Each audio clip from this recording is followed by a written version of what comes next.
So, good morning. My name is Kaylin Steeple. My home school is, and I go to Grady. The name of my capstone is The Necessity of Early Literacy. So, I have a quick question to begin. Does anyone know what any of these words mean? Nobody? Okay. Well, does anyone know what these words mean? No? Okay. Well, just how you feel when you read something that you can't comprehend or understand is how illiterate people feel every day of their lives. Strong reading skills form the basis of learning in all subjects, and low literacy promotes stagnant economic growth and poverty. Even if an illiterate person wants to apply for a job, if they get the application and can't comprehend it, that may prevent them from gaining employment or securing financial stability.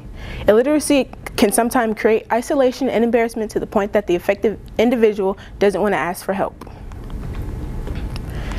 32 million adults in the U.S. can't read. 21% of them read under a 5th grade level, and the average American only reads between the 7th and 8th grade level. 90% of all welfare recipients are high school dropouts, and 60% of all prison inmates are functionally illiterate. Now, these are big numbers, and you might ask why we have this problem. There are many factors contributing to the issue of illiteracy, but one of the main ones is that schools often care more about their reputation than the ability of their students. 19% of all high school dropouts are illiterate, which goes to show that schools can often prematurely pass students and leave students and parents to clean up the mess. Another issue is poverty. If you're going to school and you're hungry, or you haven't seen your parent because they've been at work, or the water isn't paid, or the lights aren't on, or you have younger siblings that you have to account for, when the instructional day comes, you're less likely to digest the information given to you because you have these issues weighing so heavy on your head. One great example of parent involvement is the man I interviewed, Mr. Wayne Martin. He didn't grow up in the wealthiest family, but from a young age, his parents always stressed the importance of reading and literacy to him. He not so long ago encountered one of his own kids struggling to read, and it wasn't an issue of capability, but it was an issue of desire. He is more interested in science and math and not really language arts. So Mr. Wayne had to rely on his own intuition and decided to go out and buy science fiction books and science books to pique his child's interest, and it actually worked, and he is now an avid reader. I asked Mr. Wayne if he knew of any programs centered around helping students who are illiterate, and even as a previous school board administrator, he knew of none. Now, another story of parent involvement is my own. Growing up, my parents and grandparents always stressed the importance of literacy and reading to me, and made it so that I always loved to read. Growing up, I loved to read, and now I still love to read, and that I enjoy learning through books.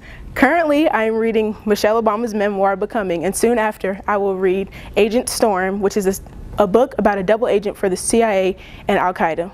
They're two very different topics, but through my love of reading have both grasped my attention. After story is a man that I know whose parents did the opposite. They didn't stress the importance of school and literacy to him growing up, and after high school, he decided not to continue his education. He's a very determined and persistent man, and those are great qualities in a person. And if he had paired that with an education, there's so much more that could have come.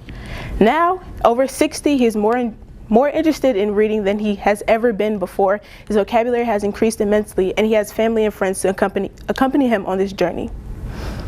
I went to Kendesi West, which is a school K through 8 on the west side of Atlanta, and I talked to some of the teachers there about the issue of illiteracy.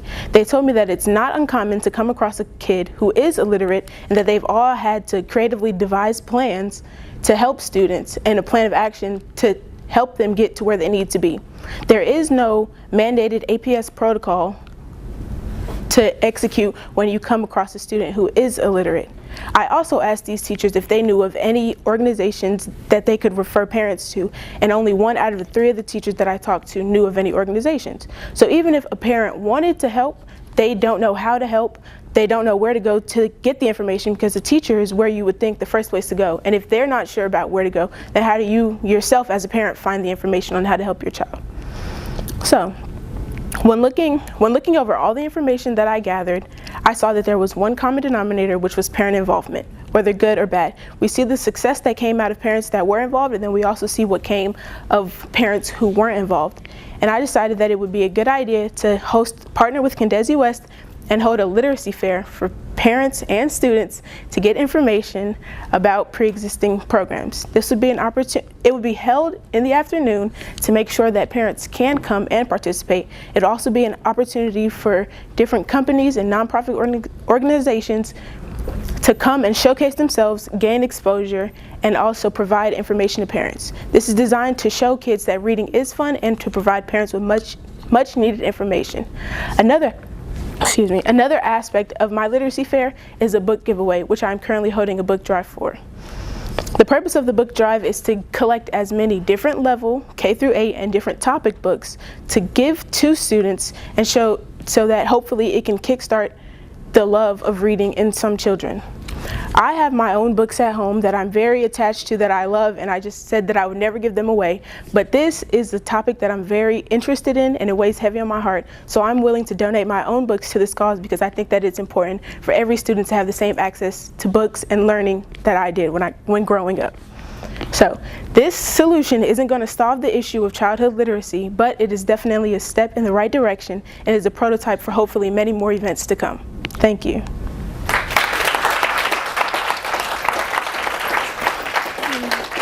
Yes. If we have books we want to donate, can you give us a number or an address or some contact information? Okay, I'll do that. Thank you. Any other questions? Yes. Well, first, thank you. I'm the Marshall Agency. I thank you for even initiating something like that. I think people are often now associate me with my success, but people don't know, and I share my story, and I shared it with my son the other day. He became my inspiration. I graduated high school reading on a 9th grade level and struggling. By the time I got to college, I was taking all these remedial courses and didn't even understand why. I was so passed on because I was gifted in sports and all those things. But in the approach to handling issues like that, for what it took for me was my son. I was thought about this little boy getting ready to be born, and I was thinking like, man, I couldn't even pick up a Dr. Seuss book and get to the end of it.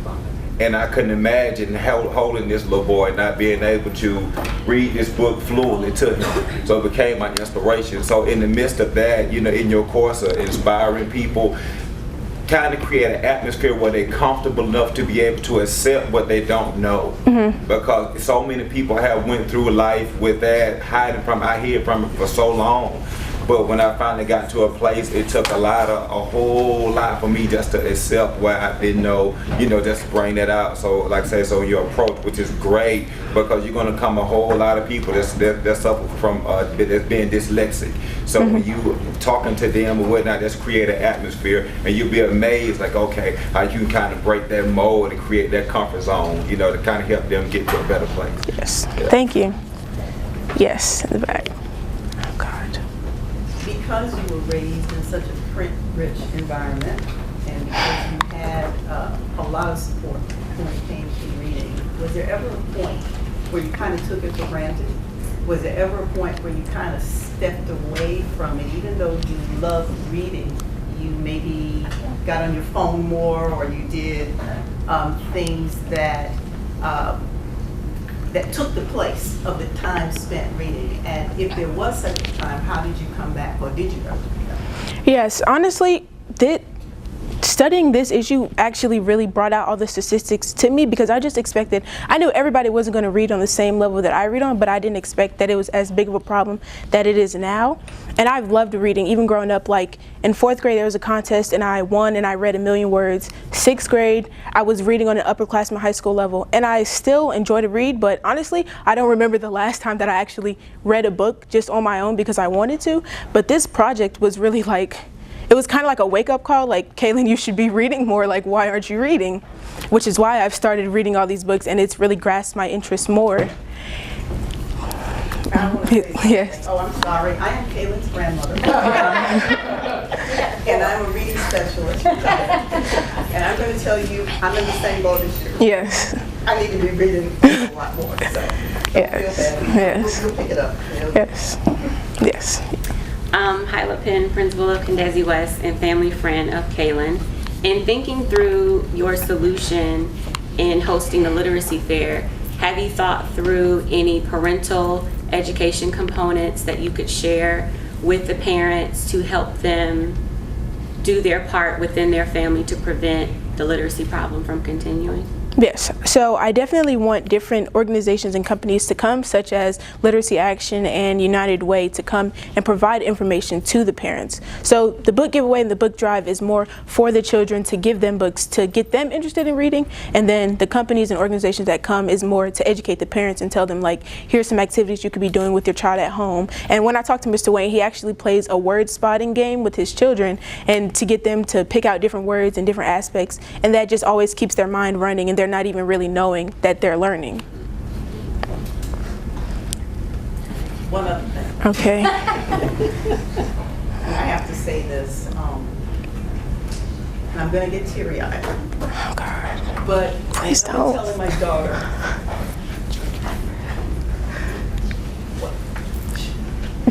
I'm telling my daughter that the one thing that you can do that can help you bond with your child and instill the love of reading her is read to her at bedtime every single night.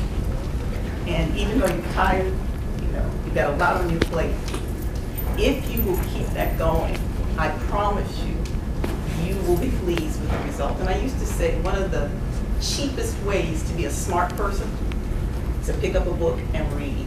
And I have to say that from the time Kaylin was very, very, very young, her mom just read to her every single night, and we have the results. So. Thank you. Thank you.